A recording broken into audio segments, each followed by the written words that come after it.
Et au début de tout cela, un homme d'âge moyen Beryl, un jeune homme prénommé Beryl, se concentre sur son entraînement lorsque soudain, son père commence à le critiquer pour son âge avancé et l'absence de petits-enfants. Il devient alors dur envers Beryl, lui reprochant de ne pas avoir la moindre dévotion envers sa famille. Entendant cela, Beryl se rend au dojo, où il est maître depuis une vingtaine d'années, et demande à son père si ses efforts ne sont pas déjà une forme de dévotion. Le vieil homme manifeste alors un certain respect pour les accomplissements de son fils et lui conseille de continuer ainsi. Quant à Beryl, il se demande comment il peut avoir des enfants puisqu'il n'est pas encore marié. Quant à son père, il lui rappelle que Beryl entraîne plusieurs élèves, l'un d'eux devant donc être apte au mariage. Mais, entendant cela, Beryl lui fait comprendre que le dojo n'est pas un lieu de romance, car il est uniquement destiné à l'enseignement de l'escrime. En poursuivant son chemin, Beryl se remémore son histoire dans ce dojo. Depuis son entraînement au sabre en bois jusqu'à aujourd'hui, rien n'a changé. Il poursuit ses efforts avec le même dévouement, car son rêve depuis son plus jeune âge était de devenir un grand épéiste. Aujourd'hui, à l'âge mûr, Beryl estime avoir évolué autant qu'il le souhaitait. Et même s'il ne se considère pas comme le meilleur épéiste du monde, il se croit doué pour l'enseignement. Après tout, nombre de ses élèves ont connu une brillante carrière. De retour chez lui, il s'assoit pour dîner avec sa famille lorsque, soudain, Aluxia, une ancienne élève de Beryl, sonne à la porte. Et lorsqu'il s'assoit pour discuter avec tout le monde, il découvre qu'elle est devenue commandante de l'ordre royal des chevaliers. À ces mots, le père de Beryl le félicitait entraîneur, car c'est lui qui a préparé la jeune fille au poste important qu'elle venait d'obtenir. Quant à Aluxia, elle va droit au but et dit qu'elle est là pour leur annoncer qu'elle a recommandé Beryl comme instructeur spécial pour l'ordre royal des chevaliers, et qu'à leur grande surprise, sa recommandation a été approuvée. Elle sort donc de son sac un document officiel le désignant comme instructeur de l'organisation. En le voyant, Beryl, incrédule, lui demande si elle ne lui fait pas une mauvaise blague. Après tout, il se considère trop dépassé pour former l'ordre. Quant au père de Beryl, il affirme que son fils sera condamné à mort s'il n'accède pas à la requête royale, et il commence donc à faire pression sur lui. Aluxia rassure tout le monde, affirmant qu'il ne subira pas une peine aussi sévère, mais qu'il subira néanmoins de lourdes conséquences s'il refuse la nomination de l'ordre. Cela dit, Aluxia l'informe qu'une voiture les attend pour les conduire à la capitale royale. Beryl est surprise, car elle n'aurait pas imaginé qu'ils agiraient si vite. À ce moment-là, Aluxia lui rappelle que le dojo n'ouvre pas le lendemain, donc son programme d'entraînement ne sera pas affecté s'il reste à la capitale le lendemain. Quant au père de Beryl, il conseille à son fils de se rendre à la capitale au plus vite et d'y trouver une épouse. À peine dit-il cela, il se souvient d'Aluxia et suggère qu'il fasse quelque chose. Beryl dit alors à son père d'arrêter de plaisanter, car la fille est bien plus jeune que lui. Mais en entendant cette plaisanterie, Aluxia murmure que la différence d'âge ne lui importe pas. Beryl l'entend alors dire quelque chose, mais ne comprend rien, car elle chuchote. Quant à elle, Aluxia se déguise et affirme qu'elle n'a rien dit d'extraordinaire. Après cette conversation, ils se rendent à la capitale en calèche. En chemin, Beryl remarque que la jeune fille possède encore l'épée qu'il offre habituellement à ses élèves diplômés du dojo. Il se réjouit de savoir qu'elle a conservé son épée tout ce temps, mais ajoute qu'une épée provenant d'un simple forgeron de village ne répondra pas aux besoins d'un commandant. Mais en l'entendant dire ces choses, Aluxia le corrige et dit qu'en fait cette épée a été faite entièrement pour elle.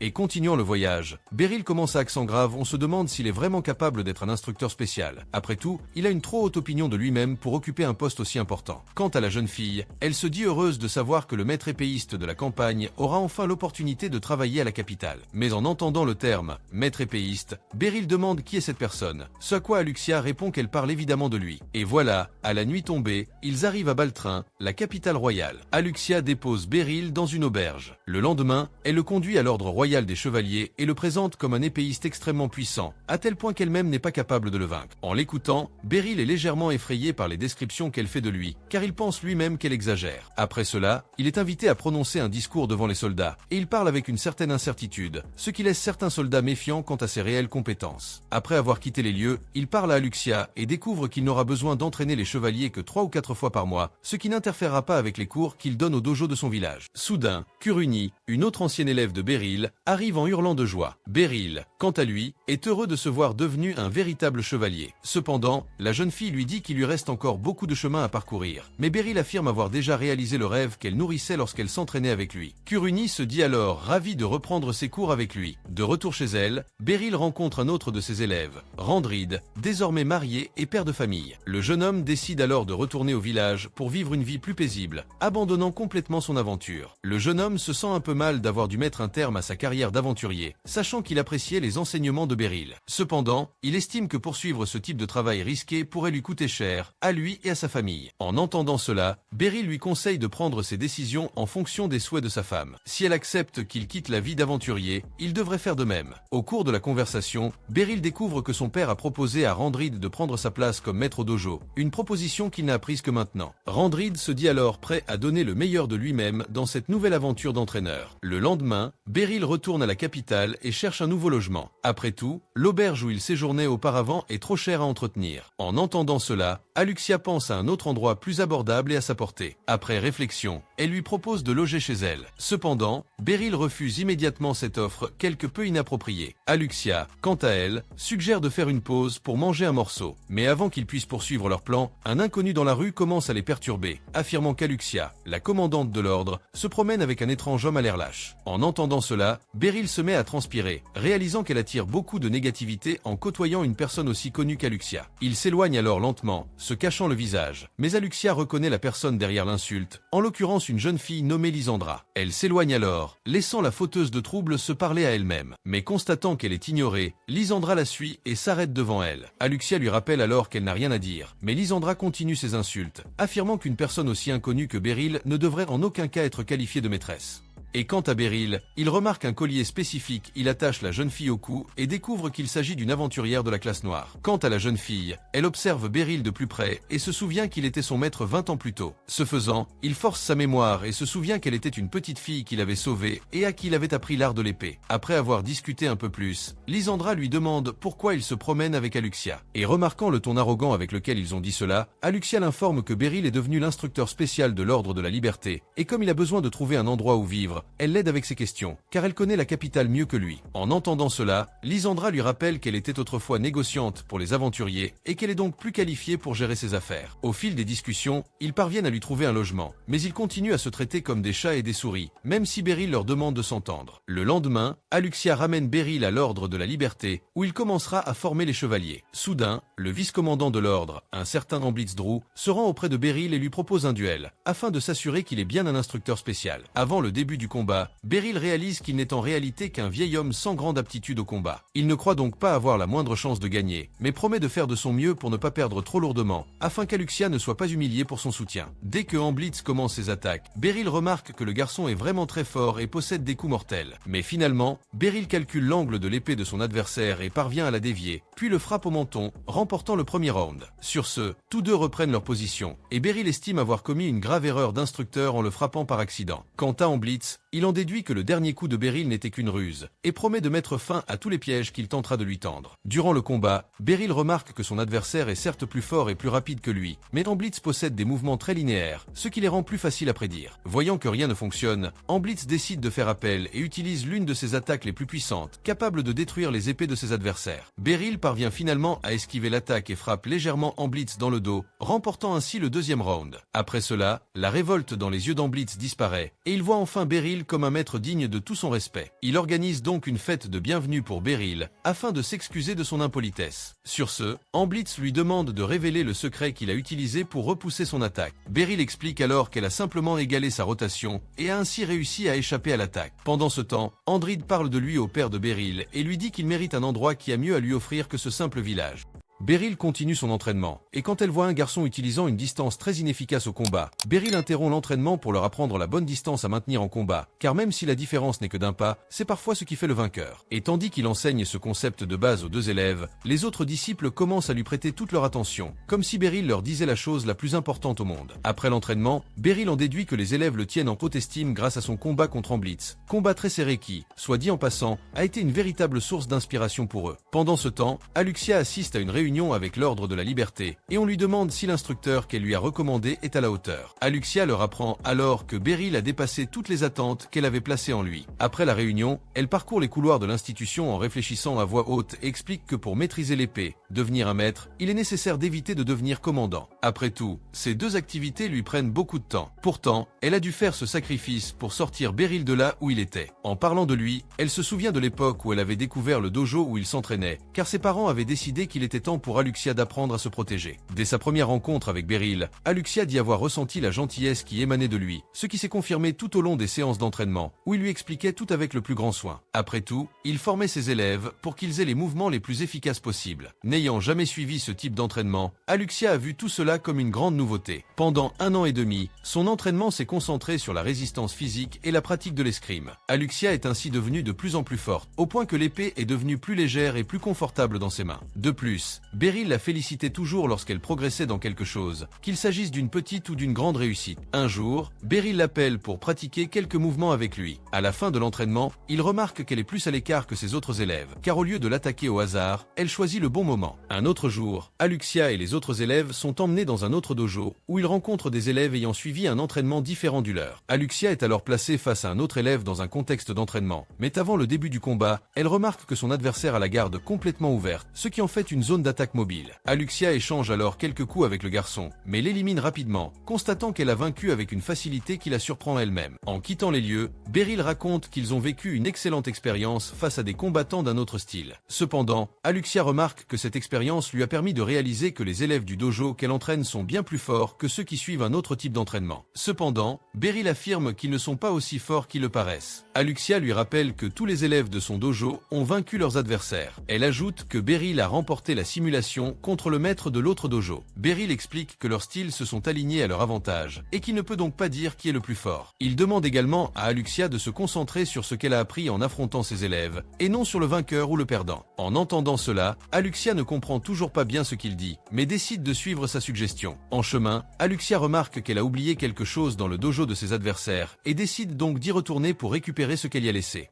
Dans ce cas, les étudiants du dojo prétendent délivrer le un accessoire pour cheveux qu'elle avait oublié là, mais dès qu'Aluxia tend la main pour l'attraper, le garçon qui le tenait le jette et lui dit d'aller le chercher. De plus, le garçon montre sa colère d'avoir perdu à l'entraînement et lui dit qu'elle ne devrait pas avoir l'impression d'avoir gagné le combat simplement parce qu'elle l'a vaincu pendant la simulation. Quant au garçon d'accent grave côté, il commence à se moquer de la ville d'où vient Aluxia, affirmant que dans un vrai combat, il ne perdrait jamais contre une bande de rustres. Il l'invite donc à un nouveau combat, mais Aluxia refuse. Sur ce, le garçon qui a perdu contre elle fait clairement comprendre qu'il l'attaquera si elle ne fait rien pour se protéger. Juste après avoir dit cela, le garçon tente de la frapper, mais Beryl surgit juste à temps et se retrouve au milieu du coup. Il suggère alors au garçon de ne pas utiliser l'escrime de manière aussi dangereuse, mais le garçon décide de doubler la mise et tente de l'attaquer. Beryl prend alors l'épée du jeune homme d'un seul geste, puis s'empare de l'accessoire pour cheveux qu'Aluxia était allé chercher. Quant au garçon dont l'épée a été jetée, il a saisi des mains d'un des élèves et tente de l'attaquer à nouveau. Mais au milieu de la confusion, le maître du propriétaire apparaît et ordonne au jeune homme d'arrêter. Et quand il voit ses élèves tenter de défier Beryl, l'instructeur les traite d'idiots et affirme que même s'ils unissent leurs forces, ils ne parviendront pas à vaincre Beryl. De plus, l'instructeur conseille à ses élèves de regarder la réalité en face et d'accepter que les élèves de Beryl étaient meilleurs. En entendant cela, Beryl conseille à l'instructeur de se calmer. Après tout, ses élèves traversent une période difficile, et c'est pourquoi ils finissent par agir avec autant d'arrogance. Cependant, l'instructeur s'agenouille devant Beryl et s'excuse au nom de tous ses élèves. Sur le chemin du retour, Aluxia dit que c'est entièrement sa faute, car elle a oublié son accessoire pour cheveux au dojo. Mais en la voyant se culpabiliser autant, Beryl lui dit qu'elle n'était pas responsable de quoi que ce soit non plus. Après tout, il aurait dû l'accompagner au dojo dès le début. Il s'excuse donc auprès d'elle de l'avoir mise en danger, tout en se disant heureux qu'Aluxia n'ait rien eu de trop grave. Dès qu'elle entend cela, la jeune fille se met à pleurer. Beryl en déduit que ses larmes sont dues à la situation qu'elle a traversée. Mais intérieurement, Aluxia se dit qu'elle était simplement très émue par les paroles de Beryl, et que c'est pour cela qu'elle n'a pas réussi à gérer la situation. Eh bien, après quelques jours d'entraînement supplémentaire, Aluxia affronte à nouveau son maître en duel d'escrime, et cette fois, elle parvient enfin à le vaincre. Beryl suppose alors qu'elle est désormais assez forte pour recevoir une épée et mettre fin à ses activités au dojo. Après tout, il estime n'avoir plus rien à lui apprendre. Mais en entendant cela, Aluxia réalise que Beryl fait simplement preuve d'humilité, car elle est certaine de ne pas être encore à ses pieds en tant qu'escrimeuse. Et bien qu'elle ne souhaitait pas quitter le dojo, Aluxia accepte sa décision pour éviter de lui causer davantage de problèmes. Dès sa sortie, Aluxia se fixe comme objectif de prouver que les compétences de son maître sont inégalées, et fait donc son premier pas dans cette direction en passant le test d'entrée dans l'ordre. Et comme personne là-bas n'avait une vitesse égale à celle de son maître, Aluxia réussit à intégrer l'ordre avec les meilleures notes. Dès lors, elle décida de faire quelque chose pour son maître, le faire sortir de cette petite ville pour lui offrir une vie plus digne dans une grande ville, où se trouve l'ordre. Ce faisant, elle s'éleva au rang de commandante et accomplit plusieurs choses, au point de gagner suffisamment de confiance pour engager un instructeur.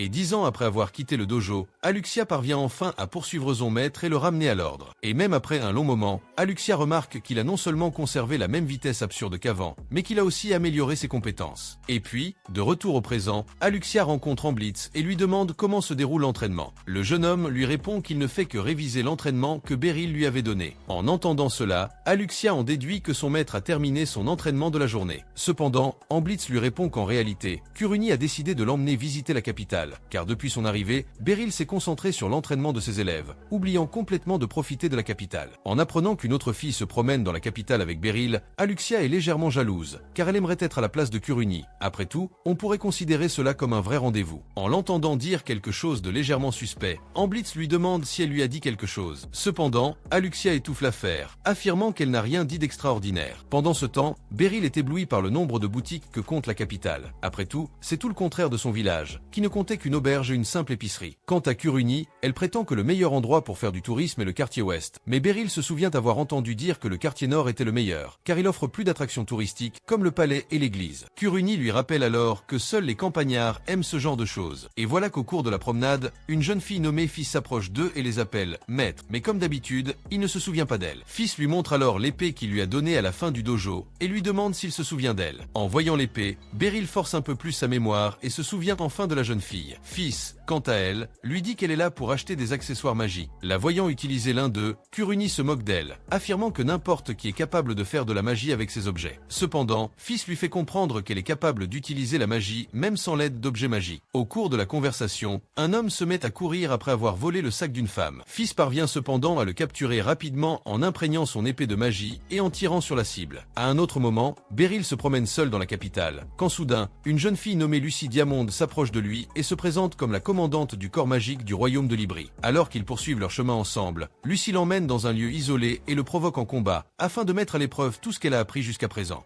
Et en comprenant la gravité de la situation, Beryl se retirait l'épée pour se défendre des attaques de la jeune fille. Lucie lui demande s'il est prêt pour le combat à venir, et Beryl, à son tour, répond qu'il ne se soucie que de sa défense, car s'il n'en tenait qu'à lui, il ne se battrait même pas. Lucie lui demande alors si elle est à la hauteur de ses attentes pour un duel, et Beryl répond simplement qu'il n'est pas aussi fort qu'elle l'imagine. Cependant, Lucie décide de tout avouer lors de la confrontation et lance une boule de feu magique dans sa direction. Beryl parvient à esquiver l'attaque, mais Lucie continue de l'attaquer avec sa magie de feu. Lorsqu'elle réalise qu'il ne pourra l'attaquer à cette distance, Beryl commence à réduire l'espace qui les sépare en se rapprochant d'elle. Dès qu'il se retrouve face à face avec la jeune fille, il tente de l'assommer avec le dos de son épée pour éviter de la tuer. Cependant, Lucie se protège en créant une couche de feu qui recouvre tout son corps. Une fois cela fait, elle lui conseille de ne pas trop s'approcher d'elle, sinon il finira par brûler. Le voilà. Et quand il voit ce petit aperçu de sa magie, Beryl dit que la fille a vraiment beaucoup d'avantages à avoir la magie du feu comme aide pendant le combat. Cependant, Lucie fait comprendre qu'il n'a pas encore vu tout le pouvoir qu'elle possède. En cela, elle met ses flammes pour le poursuivre partout où il va. Et puis, il recommence à fuir les attaques tout en réfléchissant à ce qu'il faut faire pour sortir de cette situation. Quant à Lucie, elle lui demande s'il a déjà affronté un sorcier auparavant. Et Beryl dit que c'est la première fois qu'il affronte un combattant de ce type. Mais même ainsi, il a déjà réalisé qu'un sorcier est tout simplement le pire adversaire qu'un épéiste puisse avoir, en raison de l'énorme désavantage que les épéistes finissent par avoir pendant le combat. Voyant Beryl immobile, Lucie le surprend avec une lourde pierre de glace. Beryl saisit la pierre avec son épée et la lance vers son adversaire. Mais Lucie détruit l'énorme pierre de glace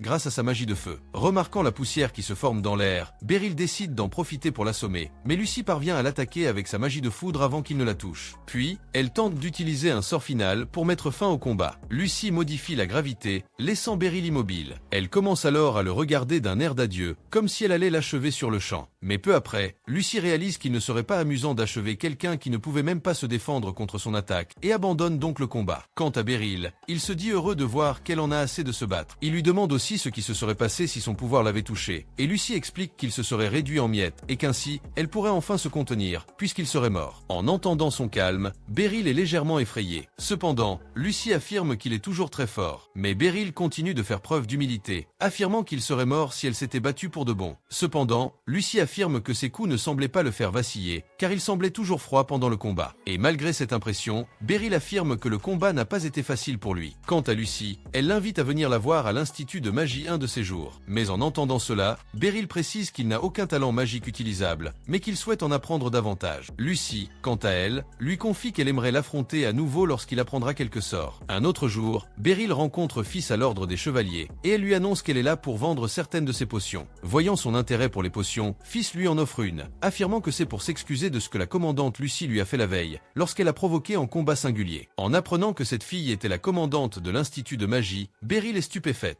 Cependant, Fils explique qu'en réalité, la jeune fille possède des sorts qui la rajeunissent éternellement, et que, de ce fait, personne ne connaît l'âge réel de Lucy. Et pendant la conversation, Fils s'excusait avec lui, car c'est elle qui a parlé de Beryl à son commandant, qui à son tour, a décidé d'aller le voir personnellement. Cependant, Beryl la rassure, en disant qu'elle n'était responsable de rien. Et de plus, il accepte ses excuses normalement, même s'il sentait qu'il était proche de la mort lorsqu'il a affronté Lucy. Dans ce texte, Fils explique que Lucy est une exception, les autres sorciers étant bien plus faibles qu'elle. Et voilà qu'au milieu de la conversation, Aluxia entraîne Beryl à une réunion et lui annonce qu'il sera chargé de former de nouveaux aventuriers, en l'occurrence, de les préparer à leur première mission dans un donjon. En entendant cela, Beryl se souvient d'une époque où il était entré dans un donjon sans aucune connaissance, par pure rébellion juvénile. Et comme prévu, il fut attaqué par un monstre et s'enfuit chez lui, terrifié. Après avoir brièvement discuté de cette mission, il se rendit dans la chambre du comte pour parler au maître de guilde et régler tous les points concernant l'entraînement des aventuriers. Mais à son arrivée, il rencontra Lucy et lui demanda ce qu'elle faisait là. Surna explique alors qu'étant à la tête du corps magique, elle connaît très bien le maître de guilde et qu'elle n'est donc là qu'en visite. Quant au maître, il se lève et se présente comme le maître de la guilde des aventuriers de Libri. Cela dit, il s'approche de Beryl pour le saluer et lui dit qu'il y fait confiance, car de nombreuses personnalités l'ont recommandé pour la mission de formation des aventuriers. Mais Beryl lui répond qu'elle n'a pas pleinement confiance en lui. Lucy affirme cependant qu'elle l'a recommandé et que Beryl n'a donc aucune raison de s'inquiéter de ses compétences pour la mission. En entendant cela, Beryl réalise que personne ne se fie vraiment à son opinion. Après la conversation, le maître de guilde, Nida, présente Beryl à Méjean, son assistant, et lui assure qu'il sera là pour l'aider en cas de besoin. Quant à Méjean,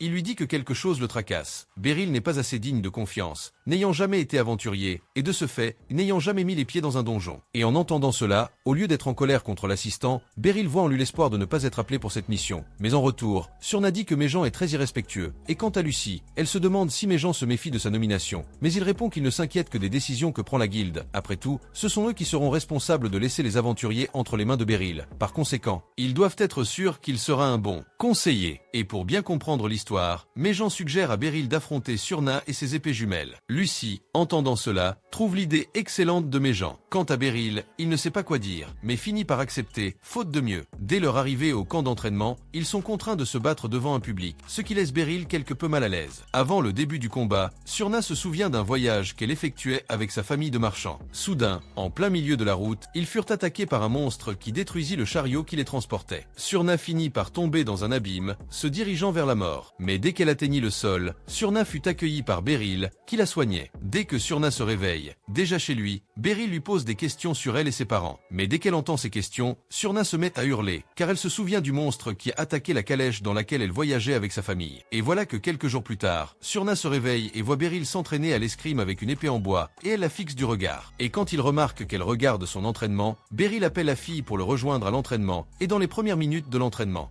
il remarque qu'elle a une grande capacité à s'accrocher dans les bois. Calme-toi, scénariste, ça va être compliqué. Un autre jour, Beryl ouvre le dojo pour rencontrer ses disciples, et apercevant Surna de loin, il l'appelle pour qu'elle rejoigne ses élèves. À la fin de l'entraînement, Beryl réalise qu'elle serait plus efficace avec 2 épées. Eh bien, dès que les parents de Surna la retrouvent enfin, ils emmènent la jeune fille, qui pleure en disant au revoir à Beryl. Quelques années plus tard, Surna devient aventurière. En discutant avec un autre aventurier, on lui demande pourquoi elle a choisi cette carrière. Surna répond qu'elle ne souhaite qu'explorer le monde, et que le métier d'aventurière est le meilleur moyen de satisfaire ce désir. Au cours de leur conversation, ils sont interrompus par un groupe de bandits qui leur demandent de leur remettre leurs biens s'ils veulent survivre. Mais au lieu d'obéir, Surna les achève d'un seul coup. Ce faisant, elle révèle que sa principale motivation pour devenir aventurière est d'empêcher que d'autres drames comme celui qu'elle a vécu enfant ne se reproduisent. De plus, elle souhaitait mettre à profit tout ce qu'elle avait appris au cours de ces 20 longues années lors d'un combat contre Beryl. Et maintenant, elle en a enfin l'occasion. Pendant le combat, Beryl se dit fière du niveau atteint atteint par Surna. Après tout, elle semble avoir pris son entraînement plus au sérieux qu'il ne l'imaginait. Bien qu'elle soit forte et rapide, Beryl trouve rapidement son point faible, et ce faisant, la désarme, puis fait trébucher Surna, la projetant au sol. Malgré sa défaite au premier round, Surna est satisfaite du combat et le remercie de lui avoir donné cette opportunité. Pendant ce temps, Nida, restée dans le public, observe le combat et dit que c'était vraiment incroyable à regarder. Quant à Beryl, il informe que Surna n'a pas encore complètement maîtrisé sa main gauche, et que c'est pourquoi elle lui a offert une ouverture décisive pour sa victoire. En entendant cela, Surna avoue qu'elle a vraiment besoin de s'entraîner davantage pour être à l'aise avec ses deux mains. Soudain, tout le monde s'approche d'eux, et Méjean s'excuse d'avoir douté des capacités de Beryl au début. Cependant, Beryl dit que ce n'est pas grave, car il est naturel qu'il ait douté avant de le voir combattre. Et voilà, choisi comme guide des aventuriers, Beryl est emmené à la rencontre des trois jeunes gens. Dès leur entrée dans le donjon, les trois disciples achevèrent rapidement les premiers gobelins qui apparurent, laissant Beryl plus détendu, n'ayant pas grand-chose à faire. Mais alors qu'ils s'apprêtaient à traverser le donjon pour le terminer, ils furent surpris par Zénograble, qui arriva et attaqua violemment Porta.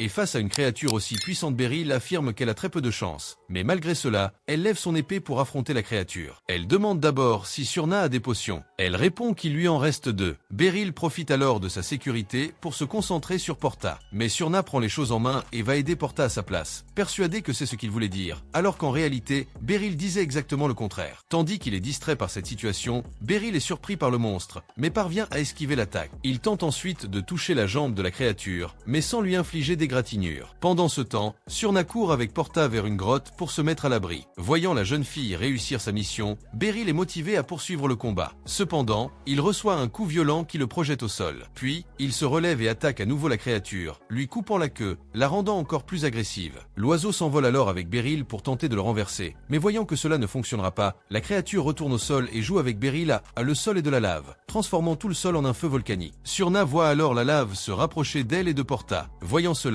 Beryl comprend que le temps presse et attaque à nouveau le monstre de front, lui transperçant l'œil. Mais ce faisant, Beryl finit par détruire son épée. Surna revient enfin au combat, sautant de toutes ses forces sur l'oiseau. Ce faisant, elle transperce l'autre œil du monstre, l'achevant définitivement. À cet instant, la lave au sol disparaît enfin, et Surna remercie Beryl pour son aide, car sans lui, cette situation dangereuse n'aurait pu être résolue. Elle s'excuse également de ne pas être arrivée à temps pour empêcher Beryl de détruire son épée. Mais en entendant cela, Beryl affirme qu'il n'y a aucun problème et demande simplement des nouvelles de Porta. Surna le rassure alors en lui disant que le jeune homme se rétablira bientôt complètement. En considérant la situation dans son ensemble, Surna se souvient des combats qu'elle a livrés contre Beryl et en ressent une certaine nostalgie. Après avoir quitté les lieux, Surna et Beryl retournent voir le maître de guilde, qui est surpris de constater qu'ils ont vaincu un monstre rare, cible des aventuriers depuis longtemps. De plus, ils ont vaincu le monstre tout en protégeant les 3 autres recrues, ce qui rend leur exploit encore plus grand. Et en voyant le maître de guilde impressionné par cet exploit, Surna précise que la plupart des combats ont été menés par Beryl. Par conséquent, elle croit que si ce n'était pas pour lui, tout le monde serait mort. Mais en entendant cela, Beryl essaie de lui rappeler que c'est Surna qui a porté le coup final. Cependant, il est interrompu par le maître de guilde, qui commence à le remercier immensément pour ses actes. Puis, il décide de donner une compensation à Beryl, qui à son tour, refuse. Humblement. Sur ce, l'assistant du maître déclare que le récompenser est le moins qu'on puisse faire pour quelqu'un qui a vaincu une classe noire. Et voilà qu'à un autre moment, la guilde prépare le groupe de secours. Pendant ce temps, Surna,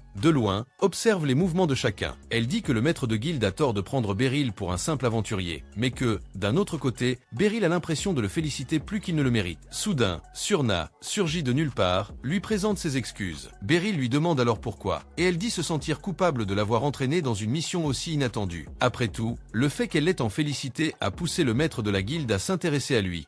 Et par conséquent, il a demandé à Beryl de l'Edril se lance dans cette importante bataille qui va être livrée. En entendant cela, Beryl la console en lui disant qu'elle n'est responsable de rien, même s'il trouve un peu mal à l'aise qu'elle le félicite avec tant d'intensité. Quant à Surna, elle dit que Beryl était très fort et le remercie d'avoir pu participer à cette mission. Mais en entendant cela, Beryl affirme qu'en réalité, c'est lui qui devrait la remercier, car son choix a sauvé la vie de nombreuses personnes, ce qui, pour lui, est digne d'éloge. Cependant, Surna ne peut accepter ses compliments, car elle se croit indigne. Mais en la voyant ainsi, Beryl lui dit qu'elle n'a pas à avoir honte. Après tout, Surna n'est plus une enfant. Un autre jour, Kurumi emmène Beryl chez le forgeron pour réparer son épée. Kurumi, quant à elle, lui dit qu'elle y allait déjà, donc elle ne voyait aucun inconvénient à l'emmener. Mais lorsqu'elle voit Aluxia avec elle, Beryl continue de se sentir un peu mal à l'aise, car elle est presque certaine qu'Aluxia avait du travail et ne devrait pas l'accompagner. Elle explique que le choix de son épée est primordial, et qu'elle doit donc l'aider à choisir la meilleure arme. De plus, elle se souvient que Lysandra lui a déjà trouvé une auberge et que Kurumi lui a fait visiter la ville. Elle a donc l'impression de ne plus pouvoir lui être utile. Or, lorsqu'ils arrivent chez le forgeron en question, Beryl entend une voix familière. Lorsqu'il regarde la personne en question, il tombe nez à nez avec Baldé, un vieil ami, et découvre avec surprise qu'il est le propriétaire de cette armurerie. Les voyant si proches, Aluxia leur demande s'ils se connaissent. Beryl répond alors que Baldé était aussi l'un de ses élèves, et le plus âgé d'entre eux, car il n'était entré au dojo que pour s'essayer au maniement d'une épée, afin de pouvoir forger des épées avec le regard d'un épéiste. Et même s'il avait un objectif raisonnable, Beryl trouvait un peu étrange de voir un élève aussi âgé parmi les enfants. Mais lorsqu'elle constate que Baldé a réussi à conquérir le magasin de ses rêves, Beryl est heureuse pour lui et le félicite pour cet exploit. Baldé le remercie et lui demande comment il peut les aider. Kurumi lui demande alors d'aiguiser sa dague, mais dès que Baldé examine l'équipement, il lui fait comprendre que la dague est irréparable et qu'elle doit donc en acheter une nouvelle. Kurumi tente alors d'argumenter en lui demandant pourquoi elle doit en acheter une autre. Ce à quoi Baldé répond que sa dague est non seulement émoussée, mais aussi ébréchée et qu'elle est donc irréparable. Voyant l'état de la dague, Aluxia dit que Kurumi ne semble pas savoir tenir correctement son équipement, ce qui l'use plus vite. Beryl lui demande alors quelle sensation cela fait de tenir une dague, et Kurumi répond que la sensation est légère et agréable. À cette réponse, Baldé comprend immédiatement ce qui se passe et affirme que la légèreté de sa tenue en fait la pire arme qu'elle puisse posséder. Beryl analyse alors l'épée à 2 mains Wander et constate qu'elle est parfaite pour Kurumi, car malgré sa petite taille, elle est suffisamment forte pour la tenir. Elle la teste ensuite et constate que cette épée n'est pas aussi légère que sa dague, mais qu'elle n'est pas trop lourde pour la porter. Beryl réalise alors qu'elle a fait le bon choix et Kurumi décide de l'acheter. Mais au moment de ranger le matériel, elle demande pour obtenir des conseils sur l'entretien de l'étui, et la voyant s'interroger, Baldé propose de l'aider. Quant à Beryl, il commence à réfléchir à l'épée qu'il choisira pour remplacer son vieil équipement. Aluxia lui recommande alors une épée personnalisée, compte tenu de ses compétences exceptionnelles. Mais en entendant cela, Beryl répond qu'elle n'a pas besoin de quelque chose d'aussi spécial. Après tout, les épées exposées lui suffisent déjà. Et voilà, en plein milieu de leurs achats, Surna les interrompt. Dès qu'elle la voit, Aluxia trouve étrange qu'ils se croisent autant et insinue que Surna le fait exprès. Dès qu'elle remarque que l'ambiance monte entre elles, Beryl tente de calmer le jeu et demande à Surna ce qu'elle est venue faire dans le magasin. Elle pose sur la table la patte du monstre rare qu'elles ont vaincu et demande à Baldé de fabriquer une longue épée avec ce matériau. Et lorsqu'il voit une jambe d'un monstre aussi rare, Baldé est impressionné, mais il lui demande pourquoi elle recherche une épée encore meilleure. Après tout, celle qu'elle possède devrait déjà lui être utile. Surna répond qu'en réalité, elle veut fabriquer cette longue épée pour Beryl, afin de lui offrir un cadeau pour l'avoir aidé depuis son arrivée à la capitale. Mais en entendant cela, Beryl répète que c'est elle qui a vaincu le monstre et qu'il ne se croit donc pas digne de posséder cette épée. Aluxia, quant à elle, s'oppose à ce que Beryl reçoive ce cadeau de Surna. Après tout, c'est l'institution qui devrait s'en charger. Aluxia affirme donc qu'elle s'en chargera à sa place. Cependant, Beryl refuse également son cadeau, estimant ne pas mériter tout cela. Quant à Surna, elle lui demande d'accepter cette épée en guise d'excuse pour l'avoir entraînée dans ce pétrin. Mais en entendant cela, Beryl reste dans le déni et se demande comment elle va se sortir de cette situation compliquée. Baldé propose alors la solution la plus pratique, lui conseillant d'accepter le cadeau de Surna. Se voyant sans beaucoup d'options, Beryl finit par céder et accepte son cadeau. Cependant, il demande à Baldé de fabriquer une épée ordinaire. En analysant le bonheur de Baldé, Beryl réalise qu'il ne cherchait pas à résoudre le problème immédiatement. En réalité, il souhaitait simplement fabriquer une épée avec ce matériau rare. Baldé, quant à lui, demande à son maître d'attendre jusqu'à une semaine pour qu'il puisse fabriquer une excellente épée, et Beryl accepte sa demande, le laissant travailler dans le délai qu'il souhaite. En quittant l'atelier, Beryl emmène Kurumi s'entraîner à l'escrime avec lui, afin qu'elle puisse se familiariser avec sa nouvelle épée. Après l'entraînement, il rentre chez lui, pensant à Kurumi et à son immense potentiel, persuadé qu'elle deviendra une grande épéiste. Soudain, il tombe sur Meui, qui tente de le voler, puis l'attrape par le bras, lui disant qu'elle ne tolère pas les bandits. Cependant, la jeune fille parvient à se libérer après l'avoir frappé avec de la magie de feu. Elle retourne ensuite chez elle avec 4 autres personnes et jette sur la table tout l'argent volé ce jour-là. Mais voyant qu'elle n'a rien obtenu, les hommes commencent à se plaindre et en déduisent qu'elle a passé la journée à errer en ville sans rien faire. Meui, quant à elle, porte la main à sa poitrine et remarque qu'elle a oublié son collier avec Beryl. C'est encore un de mes amis cette fois. Il sauvera un autre enfant. Il finira par lui enseigner et dans le futur, la personne deviendra le président de la nation. Il sera très fort. Je vous verrai dans la prochaine vidéo parce que je veux voir ce qui va se passer. Je suis allé.